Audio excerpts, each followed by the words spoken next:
안녕하세요. 올해 20대의 마지막을 보내게 된 여자입니다. 4년간 만나온 남자친구와 최근부터 결혼 이야기가 오가기 시작했어요. 얼마 전까지 한참 결혼 준비 중이었는데 그러다 서로 의견이 안 맞는 부분이 하나둘씩 생기기 시작했고, 그리고 결국에 가서는 파혼하게 되었네요.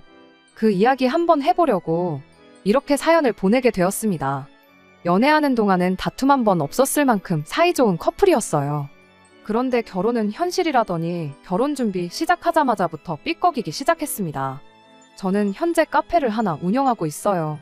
대학교 졸업하고 취직 준비하면서 방황하다가 잠깐 머리 좀 식히려고 시작한 아르바이트가 계기가 되어서 부모님의 지원을 받아 카페를 하나 열게 되었습니다.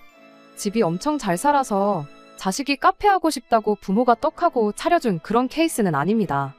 관련된 기술 자격증들을 전부 취득했고 부모님한테 합격점을 받을 때까지 제가 직접 만든 디저트를 가져다 드렸어요. 그렇게 부모님한테 인정을 받은 뒤 제가 돈을 일부 갚아나가는 조건으로 가게를 차렸던 거죠. 운때가 맞았는지 제 가게가 소셜망에 조금씩 입소문이 나기 시작했고 생각보다 빨리 자리를 잡을 수 있었습니다. 한참 잘 나갈 때는 손님들이 대기표까지 받아서 제가 만든 디저트만 구매해서 갈 정도로 장사가 잘 되었던 적이 있어요. 그때 부모님께 빚졌던 돈을 거의 갚을 수 있었습니다. 장사가 계속 그렇게 되었다면 좋았겠지만 지금은 그때보다는 손님이 조금 빠진 편이에요.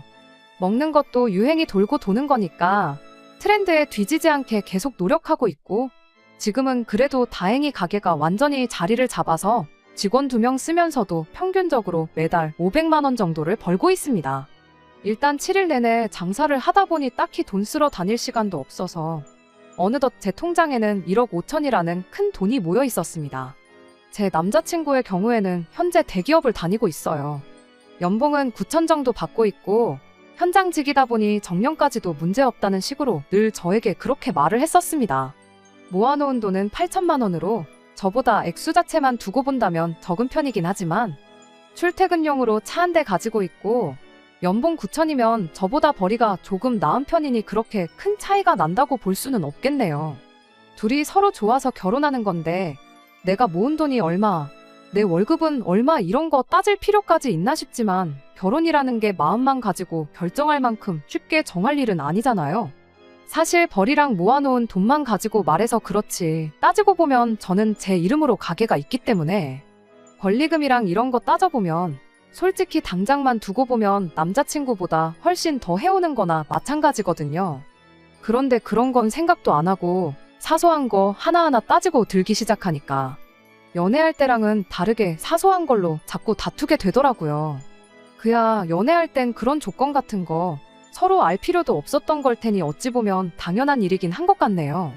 자랑하려는 건 아니지만 말씀드렸다시피 저희 부모님이 경제적으로 적당히 여유가 있는 편이세요. 두 분 노후 준비도 다 끝나 계신데 저희 아버지는 아직도 경제활동을 하고 계시지요. 제 위로 오빠가 한 명 있는데 이미 결혼을 했다 보니 더 이상 크게 돈 들어갈 일도 없으시고요. 제가 결혼하면 오빠랑 똑같이 해주신다고 하긴 하셨는데 그 돈은 이미 따로 준비가 다 되어 있는 상황이기까지 합니다. 그래서 제가 여태껏 모아놓은 돈이나 가게를 제외하더라도 당장 결혼한다 하면 부모님께 2억 정도를 받아올 수 있는 상황이에요. 남자친구 부모님은 저희 부모님과 동년배의 분들이십니다. 그런데 경제활동을 따로 안 하고 계세요. 그 이유가 참 어이없는 이유였습니다. 아들이 좋은 직장에 높은 연봉 받으면서 일하는데 더 일할 필요가 뭐가 있다면서 그렇게 바로 은퇴를 하셨다대요. 그래서 남자친구가 현재 집안의 가장 아닌 가장이 되어 있는 상황이고요. 그 이야기를 들으니 거의 한 달에 600 가까운 월급을 받으면서 모아놓은 돈이 그것밖에 안 되는 이유가 왜였는지 알겠더라고요. 월급도 월급이고 대기업이니만큼 해마다 성과급도 있을 텐데 모르긴 몰라도 600만 원만 받는 게 전부는 아닐 거라는 확신도 있는데 그런데도 모아놓은 돈이 그 정도라는 건 뭔가 이유가 있어서 그런 거였겠죠. 아무튼 그거야 여지껏 그래왔으니 되돌릴 수도 없는 거고 그냥 묻고 가려고 했어요.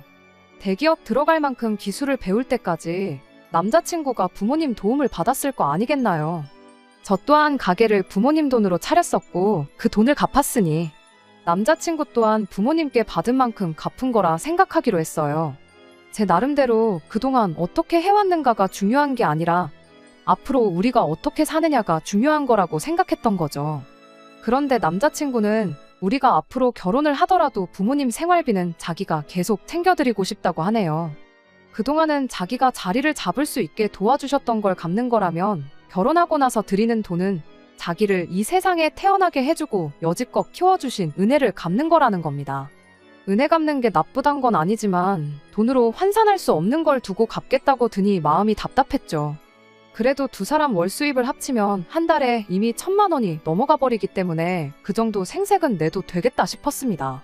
그래서 고민 끝에 남자친구에게 그렇게 하자고 대답을 해줬지요. 자기가 먼저 그렇게 하겠다고 한 거 그렇게 하라고 대답했을 뿐인데 남자친구는 고마워하는 게 아니라 진짜냐고 하는 듯한 표정으로 살짝 당황부터 해왔어요. 그 반응이 참 의아했는데 알고 보니 다른 꿍꿍이 속이 있었던 거였습니다. 그 이야기를 나누고 얼마 지나지 않아 남자친구는 난데없이 부모님께 생활비를 보태겠다던 그 계획을 갑자기 철회하더라고요. 무슨 바람이 불어서 저러나 했는데 생활비를 보태는 것보다 한 집에 같이 모시고 사는 게 어떻겠냐고 물어왔어요. 솔직히 매달 거의 200만 원 가까운 돈을 생활비로 드리겠다고 했을 때 거절에 마땅한 걸 그렇게 하라고 했으니 저는 할 만큼 그 이상을 해준 거라 생각했거든요. 그런데 남자친구는 그런 말도 안 되는 부탁을 허락해주니 지 딴에는 제가 마치 자기가 부탁만 하면 원하는 대로 다 들어주겠다 그렇게 생각했는가 봅니다. 저를 완전 호구로 봤던 거죠. 당연히 제가 그러자고 대답하는 줄 알았나 본데 제가 당장에 냉랭한 반응을 보이기 시작하자 남자친구가 합가를 해야 하는 이유라며 저를 설득하기 위해 제 앞에 되도 않는 이야기를 꺼내기 시작했어요. 일단 공평한 결혼을 하기 위해서라면 출퇴근 거리부터 생각해봐야 한다는 말부터 꺼내더라고요. 남편 회사는 서울 밖이고 제 가게는 서울 중심가에 위치했다 보니 사실 그간 신혼집을 어디에 구해야 하는 게 좋을지가 가장 큰 고민거리이긴 했어요. 제가 3억 5천 정도 있고 남자친구가 1억 가까이 모아놓은 상황이다 보니 당장 집을 구하면 충분히 구할 만큼이긴 했지만 두 사람 출퇴근 거리를 만족시킬 만한 중간 지점이 아무래도 위치다 보니 두 사람 모은 돈 가지고는 택도 없었고 거액의 대출을 받자니 남자친구 집에 생활비까지 내주면서 이자를 내는 건 오히려 손해에 가까운 결정이었습니다. 그런데 남자친구 말은 부모님 집을 정리하면 그 돈이 2억 정도 된다고 그렇게 되면 둘이 반반 결혼을 하는 거나 마찬가지고 결혼 자금도 늘어나는 거니 중간쯤에 집을 구할 만큼은 되지 않겠냐는 거죠. 그러면서 결정타를 날리는 겁니다. 부모님한테 앞으로 생활비를 보낸다면 100세 시대인 걸 감안해서 앞으로 40년 그걸 총액으로 다시 계산해보면 거의 10억에 가까운 돈이 들어갈 거라는 거죠. 그러니까 따지고 보면 생활비 안 드리고 부모님 집 팔아서 결혼하는 게 저한테 있어서 12억이나 이득을 보는 일이라는 거예요. 무슨 할머니들 등쳐먹는 약장수 같은 소리를 하고 있냐고 말도 안 되는 소리 하지 말라고 했어요. 결혼하자마자 시부모를 모시고 살게 생겼는데 그게 어떻게 어딜 봐서 공평한 반반 결혼이냐고요. 지나가는 개가 들어도 내가 손해인 거 알겠다고 아무나 붙잡고 그게 진짜 공평해 보이는지 한번 알아보라고 했죠. 그랬더니 남자친구가 한다는 소리가 그러면 우리는 주말 부부를 해야 한다는 거예요.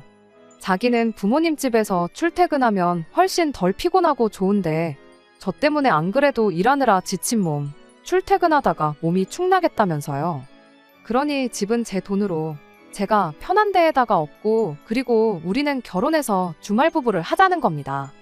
공평하게 한 주는 자기가 올라오고 한 주는 제가 내려가고 하는 식으로 하자는데 이 인간한테는 공평하다는 말이 자기가 무조건 유리하게 만드는 상황을 두고 하는 말처럼 느껴졌습니다. 주말에만 얼굴 보고 살면 괜찮겠냐며 협박 아닌 협박을 하는 꼴을 보고 있자니 저도 슬슬 인내심의 한계가 오기 시작했지요. 주말 부부 할 거면 지금 연애하는 거랑 뭐 딱히 달라지는 거 있냐고요. 내가 내 돈만 가지고도 충분히 독립해서 살 수 있는 상황인데 굳이 결혼해서 시어머니까지 모시고 살 이유가 있어 보이냐고 남자친구한테 되물었습니다. 그랬더니 남자친구가 이리 말하더군요. 그럼 제 돈으로 집을 하나 구해서 그 집에 자기 부모님이 살게 하면 어떻겠냐는 겁니다. 우리들은 근처에 전세 얻어서 신혼살림 차리는 쪽으로 하고요. 그렇게 되면 부모님이 가까이 사는 만큼 우리 집에 자주 들릴 수 있게 될 텐데 그럼 어머니가 일하느라 바쁜 우리 대신에 집안일도 대신해주고 그러시지 않겠냐. 그럼 우리도 따로 월급 주듯이 드릴 수 있지 않겠냐는 거죠. 게다가 그렇게만 해주면 자기 부모님 집은 집대로 남아있어서 두 분 노후 대책으로 쓸 수도 있지 않냐는 겁니다. 어이가 없어서 번거롭게 내 돈으로 집을 구해서 당신 부모님을 살게 할 이유가 있냐고. 그리고 현찰 자체만 두고 보면 내가 훨씬 많은데 내 돈으로 신혼집을 구하고 당신 돈으로 부모님이 새들어 살 집을 구하는 게 이치상 맞지 않냐 따졌어요. 그랬더니 남자친구가 한다는 소리가 원래 결혼할 때 집은 남자가 해오는 거 모르냐고. 너는 혼수로 우리 부모님한테 집을 하나 얻어주는 거라 생각하면 쉽지 않냐는 거예요. 그래서 혹시 그 뜻이 당신이 집 해오면 집 명의는 누구 이름으로 하는 거냐 물었더니 자기가 집 해오는데 자기 명의로 하는 게 당연하지 않겠냐고 당당하게 대답하더군요. 더 길게 두고 볼 게 없어서 그냥 결혼은 없던 일로 하자고 했습니다. 남자친구가 장난치지 말라는 듯이 자기가 집도 해오고 다 해오겠다는데 뭐 그렇게 까탈스럽게 구냐고 하더라고요. 내가 농담하는 것 같냐고 말하고 자리에서 일어나니 그제서야 사태의 심각성을 깨달았는지 자기가 잘못 생각한 것 같다고 그냥 부모님께 생활비 보내드리는 걸로 하겠다고 하는 겁니다. 저렇게 사과하고 나서는 걸 보니 자기가 어느 부분부터 말도 안 되는 억지를 부리고 되도 않는 애누리질을 하려고 했는지는 진작부터 알고 저랬다는 게 뻔히 보이더라고요. 제가 뒤도 안 보고 무시하고 지나가니 제 앞까지 쫓아와서는 자기 같은 남자 찾기 힘들 거라고 후회할 거라고 하는 거예요. 그 잘난 연봉 이야기를 하면서 자기가 앞으로 벌어올 돈이 얼마인지나 아냐면서 장사하는 제 매출은 비슷비슷하거나 줄어들 일만 남았지만 자기는 앞으로 연봉이 오를 일만 남았답니다. 성과급도 거의 몇 달치 월급이 들어온다나요. 저보고 계산기 잘 두들겨 보라고 지금 자기한테 사과하면 그냥 넘어가 주겠다고 뻔뻔하게 말을 하더라고요. 그 말이 끝나자마자 구둣발로 정강이를 콱 찍어버렸습니다. 공부만 한 샌님이라 그런지 맷집이 없어서 으악하고 다리를 부여잡고 바닥에 주저앉더라고요. 애초에 부모님한테 생활비 드린다는 거 허락해줬을 때부터 나한테 고맙다고 절을 해도 모자랄 상황이었다는 거 몰랐냐. 그 말도 안 되는 걸 허락해줬더니 내가 어디까지 괜찮다고 하는지 한번 테스트해 본 거냐고 따졌어요. 내가 너 같은 남자 다시 찾기 힘들어서 후회하는 것보다 시부모 노후 평생 책임지겠다는 남편 괜찮다고 하는 여자 찾는 게 더 힘들 거라고 어디 누가 더 힘들런지 한번 보자고 한마디 쏘아붙이고 돌아왔습니다. 결혼을 전제로 시작한 연애가 아니다 보니 남자친구가 그렇게 부모님 모시고 싶어 안달이 난 사람이라는 걸 미리 알 방법은 없었어요. 남자친구도 욕심 조금만 덜 부렸었다면 이렇게 막장으로 파혼까지 할 필요도 없었을 테고 매달 부모님께 생활비 따박따박 챙겨드리며 원하던 효자 노릇도 하고 저와도 행복하게 결혼 생활을 시작했을 텐데 말이에요. 4년 세월을 함께했지만 아쉬움은 전혀 들지 않고 오히려 속이 후련한 걸 보니 아마 저도 속으로는 남자친구가 부모님께 생활비를 드린다고 해서 고민했을 때부터 이 결혼이 틀렸다는 걸 본능적으로 느끼고 있었던 것 같아요. 언젠가는 이 결정에 대해 스스로에게 자랑스러운 날이 올 거라고 생각합니다. 당장 연애를 하는 것보다 카페 해오면서 제가 직접 유학도 다녀오고 싶어 봤는데 더 공부할 게 있는지 찾아보고 한번 그쪽으로 알아보려고 합니다. 두 번째 사연입니다. 안녕하세요. 똥 묻은 개가 겨 묻은 게 나무란다더니 지 자식 교육은 개떡같이 시켜놓고 억지 쓰는 신호와 영 끄는 이야기를 하러 온 결혼한 지 24년 된 50대 주부입니다. 남편과는 눈에 넣어도 아프지 않을 아들 하나, 딸 하나를 두고 있어요. 하지만 제가 오늘 이렇게 사연을 쓰게 된 건 제 자식들 때문이 아닙니다. 바로 시조카들 때문이에요. 정말이지 제가 이 나이에 시조카들 때문에 어머님한테까지 시달리게 될 줄은 상상도 못했어요. 남편의 형제관계는 이남 일녀로 남편은 그중 장남입니다. 바로 밑에 서방님과는 3살 차이고 막내 신호와는 10살도 넘게 차이가 나요. 여기까지 들으면 대부분의 사람들이 신호가 막둥인가 보다고 생각하지만 사실 남편과 시동생을 낳아주신 어머님은 지병으로 일찍이 돌아가셨어요. 이후로 도저히 혼자서 아들 형제를 키울 수 없겠다고 판단하신 아버님께서 지금의 어머님과 재혼을 하셨다 들었습니다. 신우는 어머님이 데려온 딸이고요. 남편과 시동생 그리고 어머님의 관계는 솔직히 아주 편하지는 않지요. 남편이 말하길 두 형제가 한창 사춘기이던 시기에 아버님께서 조금의 언질도 없이 어머님을 새어머니라고 모셔오셨다대요. 거기다 저희 어머님 성격이 보통이 아니시거든요. 지금이야 나이가 드셔서 한풀 꺾이긴 했지만 다른 사람한텐 엄하고 본인한텐 한없이 관대한 분이라고 해야 하나. 아무튼 당시 어머님께서 남편과 시동생이 당신 말도 잘 안 듣고 소위 어머니로서 대우해주지 않는다며 화를 많이 내셨대요. 맞아야 정신 차린다면서 남편과 시동생에게 손을 대신 적도 여러 번이고요. 그래도 이제는 세월이 많이 흘러서 그런가 서로 그런 티는 거의 안 내요. 저처럼 속사정 다 아는 사람 눈에나 보일 정도지요. 지금은 그냥 서로 할도리는 하면서 살아요. 남편은 20대 후반에 저랑 결혼을 했지만 시동생은 결혼을 30대 중반에서야 했어요. 이후로 저희 부부는 연년생으로 아들, 딸 하나씩 두었고요. 저희 아들은 올해로 22살로 군입대를 앞두고 있는 대학생이에요. 딸은 21살로 미국에 있는 대학으로 편입 준비를 하고 있지요. 그리고 시동생에게는 이제 13살이 된 아들이 하나 있습니다. 신우는 시동생보다도 결혼을 일찍 해서 올해로 14살이 된 아들이 하나 있고요. 남편과 서방님 그리고 신우를 보고 있으면 이렇게 표현해도 될지 모르겠지만 어머님이 달라서 그런지 성격들도 제각각이에요. 일단 저희 남편에 대해서 먼저 이야기하자면 남편은 주관이 확실하고 뚜렷합니다.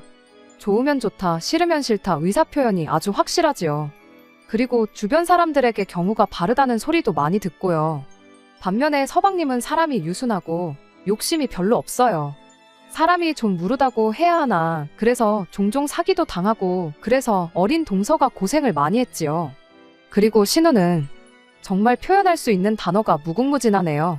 엉망진창이고 제멋대로고 이기적이고 가족으로 만났으니 이렇게 서로 얼굴 붉히지 않고 살지 다른 데서 만났으면 벌써 몇 번은 부딪혀도 부딪혔을 거예요.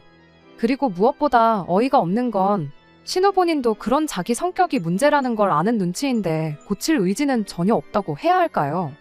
나이 40이 넘어서는 아직도 한다는 말이 자기는 이 집 막내딸인데 무슨 상관이냐는 식이지요. 그렇다 보니 신우 아들도 성격이 보통이 아닙니다.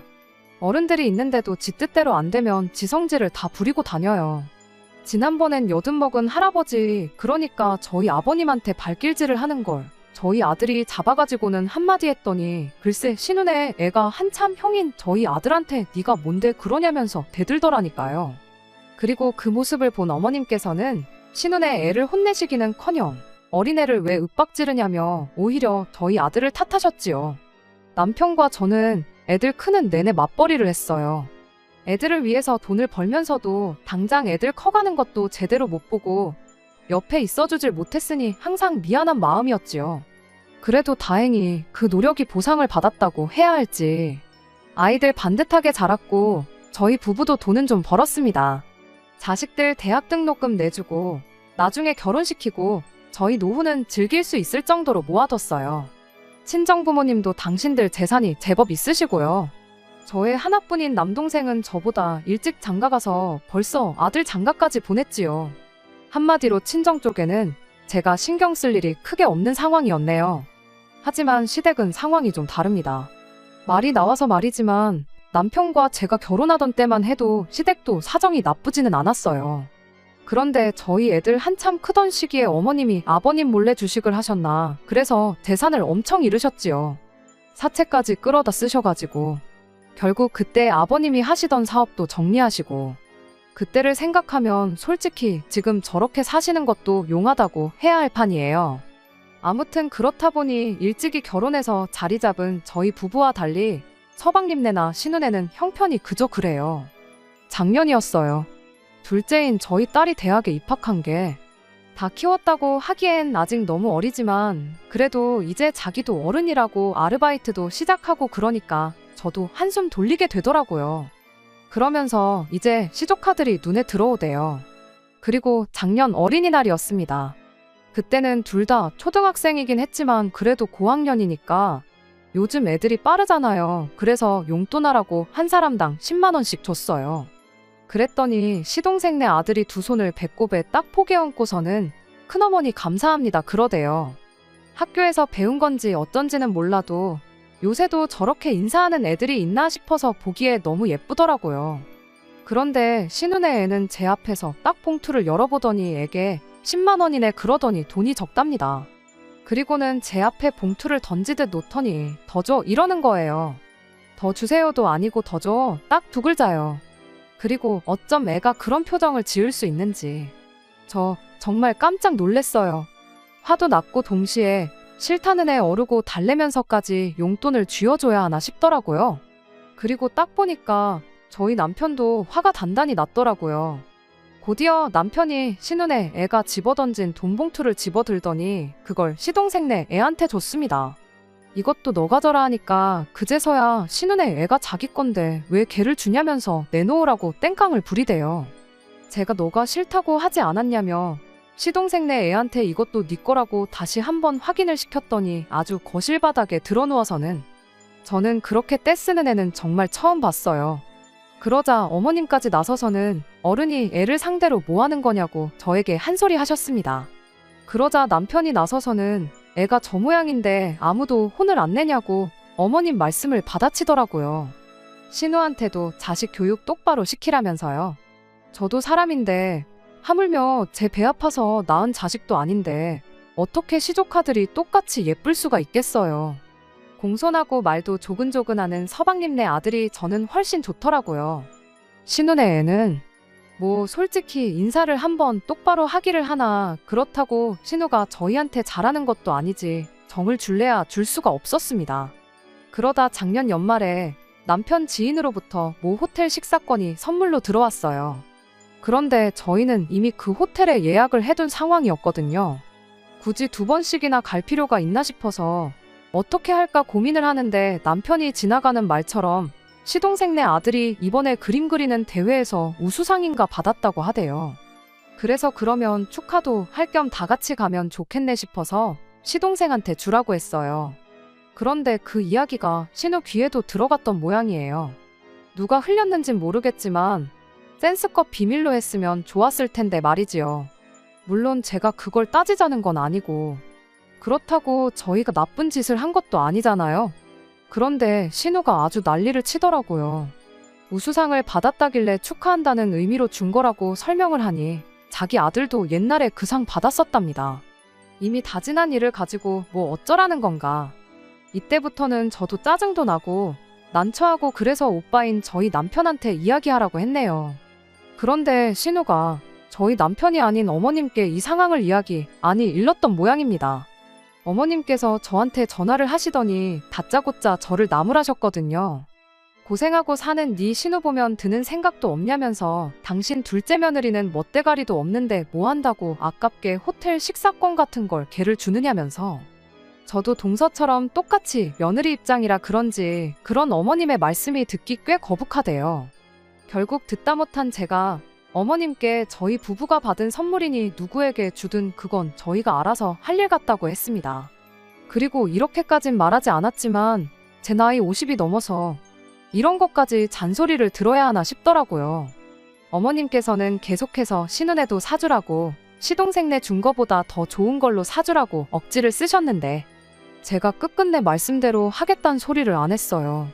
그랬더니 어머님도 화가 많이 나셨는지 저희 남편한테까지 전화를 하셔가지고는 인생 그렇게 야박하게 살지 마라. 네 여동생 보면 불쌍하지도 않냐? 뭐 말도 안 되는 말씀을 많이 하셨더라고요. 그런 어머님께 참다 못한 남편이 잘해주고 싶은 사람한테 잘해주는 건 우리 부부의 자유니까 너무 이래라 저래라 하지 마시라 하곤 전화를 끊었다대요. 하지만 여기까지는 얼마 전에 벌어진 일에 비하면 애교 수준에 가깝습니다.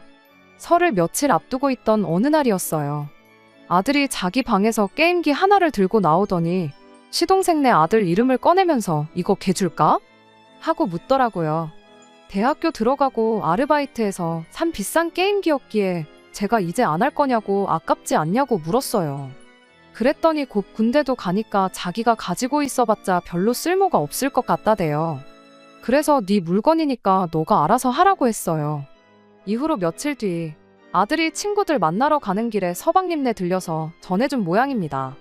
동서한테 전화가 와서는 사실 그 집 아들, 그러니까 시조카가 예전부터 갖고 싶다고 노래를 부르던 건데 형편이 빠듯해서 못 사주고 있었다대요. 그러면서 너무 고마워하길래 저는 괜찮다고 누구든 잘 쓰면 좋지 그렇게 답했습니다. 그리고 이번에는 동서한테 입단속을 시키긴 했어요. 괜히 신우기에 들어가면 골치 아프니까 우리끼리만 알고 있자고요. 하지만 생각해보면 어른들끼리나 입을 맞추는 게 되지 애들이 그런 속이 어디 있겠어요. 지난 설 당일이었습니다. 어머님 아버님이 사시는 집은 평수가 작아서 다 같이 모이기엔 조금 빠듯해 저희 집에 온 식구가 모였지요. 느지막이 도착한 신우는 어머님 아버님 말동무 해드린답시고 음식 준비하는데 쏙 빠져 있었고 저랑 동서만 부엌에서 식사 준비를 하고 있었는데 그때 작은 방에서 애들 싸우는 소리가 들려오더라고요. 말이 좋아 싸우는 거지. 이번에도 시동생네 애가 일방적으로 당하고 신우네 애가 악다구니를 쓰는구나 싶었습니다. 그리고 곧이어 신우네 애가 뛰어나와서는 제 아들한테 소리를 지르기 시작하대요. 왜 자기는 안 주고 쟤만 주냐면서 뺏어달라고 당장 자기도 달라고. 나중에 동서가 엄청 미안해하면서 말하기를 자기는 애더러 분명히 게임기는 가져가지 말라고 했대요. 그런데 애가 뭐 그런 속이 어디 있어요. 그냥 자랑도 하고 싶었을 테고 기어이 게임기를 챙겨와서는 방에서 몰래 게임을 하다가 신우네 애한테 딱 걸렸던 거지요. 아무리 그래도 그렇지 신우네 애 고작 14살인데 22살 먹은 형인 저희 아들한테 야 너 소리는 기본이고 지 기분 나쁘다고 계속 찾아가며 욕을 하는데 기도 안 차대요. 그런데 신우는 그런 애한테 따끔하게 야단을 치기는커녕 자기까지 나서서는 저희 애한테 뭐라고 하는 겁니다. 형이 돼가지고 동생들 차별이나 한다면서 급기야 어디서 보고 배운 버르장머리냐고 다그치기까지 했지요. 그러자 저희 애도 황당했는지 잠깐 멈칫하더니 곧장 신우더러 고모 말씀이 너무 심하신 거 아니냐고 제 물건인데 제가 누구한테 주던 그게 무슨 상관이냐고 따지더라고요. 그러자 이번엔 어머님까지 가세하셔가지고는 저희 아들을 나무라기 시작하셨습니다. 하는 짓이 어쩌면 인정머리라곤 하나도 없다면서 아주 지 부모들을 쏙 빼닮았다나요. 그때 솔직히 당신 친아들이었어도 저희 남편이나 저한테 저렇게 말씀하실 수 있었을까 싶었지요. 하지만 이런 제 충격과는 별개로 어머님께선 계속 당신이 하고 싶은 말만 퍼부으셨습니다. 그리고는 신우네 애를 끌어안고서는 말 그대로 어구어구 내 새끼 하시더라고요. 그러면서 시동생네 애한테 게임기를 가지고 오라 하시더니 그거 형인 신우네 애한테 양보하라고 하시는 게 아니겠어요? 시동생네 애가 할머니가 형한테 양보하라는데 그 순에 빠진 애가 싫다고 할 리도 없었고 애가 있는 대로 풀이 죽어서는 게임기를 들고 나오는데 차라리 못 준다고 신우네 애처럼 나자빠졌으면 좋겠다 싶대요. 도저히 더는 그 꼴을 볼 수 없었던 제가 결국 어머님께 한 소리 했습니다. 아무리 팔이 안으로 굽는다고 해도 그렇지 사람 마음이 가는 것까지 어머님 입맛대로 하실 수는 없는 거라고요. 나이 차이는 겨우 1살인데 어머님은 보면 모르시겠냐. 시동생네 애는 애가 예의도 바르고 이쁜 집만 골라서 한다. 그리고 시동생뿐만 아니라 동서도 저희 부부한테 얼마나 싹싹하게 잘하는지 모른다고 다다다다 쏘아붙였어요. 그리고 저희 동서 어머님 아버님께도 정말 잘해요. 그저 돈이 좀 없어서 물질적으론 좀 부족할 수 있을지 몰라도 생전 어머님 뒤에서 험담하는 법 없고 시댁일이라면 빼는 법이 없었거든요. 그러자 어머님께서는 기어이 하시면 안 되는 말씀을 하셨어요. 아주 두 형제가 지들끼리만 똘똘 뭉쳐서 불쌍한 당신 딸만 외롭게 한다나 어쩐다나 그러면서 검은 머리 짐승은 거두는 게 아니랍니다. 그 말에 그 순하디순한 시동생까지 발끈하더라고요. 솔직히 어머님이 우리를 뭐 얼마나 챙겨주셨냐면서 어머님이 저희 집 들어와 사시면서 어디 나가서 돈을 버셨냐 그렇다고 저희 도시락 한 번을 제대로 챙겨주셨냐. 솔직히 애들 싸움이 순식간에 어른 싸움이 되면서 신우 남편까지 가세해가지고 난장판이 되었습니다. 결국 저희 남편이 한마디 하더라고요. 서로 할도리만 하고 살고 다른 건 간섭하지 말라고요. 내가 이 사람한테 잘해주던 저 사람한테 잘해주던 제3자는 끼어들지 말라고 아주 딱 선을 그어버렸다니까요. 그리고는 신우한테 네 자식 교육 개같이 시키는 건 상관없는데 앞으로 네 자식이 지멋대로 굴어서 어른들이나 사촌들한테 실수를 하면 그건 부모 문제니까 그냥 안 넘어갈 거라고 경고장을 날렸지요. 솔직히 피 한 방울 안 섞이긴 했어도 거의 40년 가까운 세월을 가족이란 울타리 안에서 같이 지낸 사람들입니다. 그런데 그렇게 순식간에 냉랭해지는 걸 보고는 저도 생각이 많아지더라고요. 신우는 그런 저희 뒤통수에다 대고선 나중에 저희 애들이 시집장가 가면 자기도 가만 안 있을 거라는데 그건 또 무슨 개뼈다고 뜯어먹는 소리인지. 솔직히 저희 입장에선 저희 남편도 하는 말이지만 이제 와서 어머님 안 보고 신우 안 보고 산다고 아쉬울 게 뭐가 있겠어요? 뭐 입 아프게 이러쿵저러쿵 말할 것도 없고 자식 교육이나 똑바로 시켰으면 좋겠네요. 저도 머리가 아파서 더는 신경 안 쓰렵니다. 끝까지 들어주셔서 감사합니다. 오늘의 사연은 여기까지입니다. 구독과 좋아요, 알람 설정 부탁드리고 더 좋은 사연으로 다시 찾아뵙겠습니다. 감사합니다.